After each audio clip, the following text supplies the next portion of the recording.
கண் அப்படிங்கிறபோது அந்த வெளிச்சம் ஒரு வெளிச்சம் மட்டும் ஒருத்தருக்கு கிடைக்கும் போது அது நெற்றிக்கண்ணா இருக்கு. என்னைக்கு 3 வெளிச்சமும் கிடைக்கிற ஒருத்தருக்கு வாய்ப்பு உருவாகும் போது நெற்றிக்கண் மூடப்படுது. நெற்றிக்கண்ணை தாண்டி 3 வெளிச்சங்கிறது வெறும் ஒரு கண்ணாக இல்லாம 3 விதமாக மாறும்போது அங்க நெற்றிக்கண்ணை தாண்டிய ஒரு செயல் அப்படிங்கிறது தான் அதோடைய பொருள். 3 காலம், அந்த 3 காலத்தை தான் 3 யுகங்களா அவங்க வச்சுக்கிறாங்க. ஒரு திரேயா யுகம், சத்திய யுகம், கலியுகம், இதுதான் 3 யுகம். 4 யுகம் கிடையாது, 3 யுகம் தான்.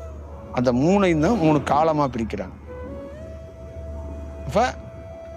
இப்ப கலியுகம்னா இதுக்கு முன்னாடி என்ன யுகம் இருந்துச்சு அப்படின்னு அவங்க எடுத்துக்கிறாங்க.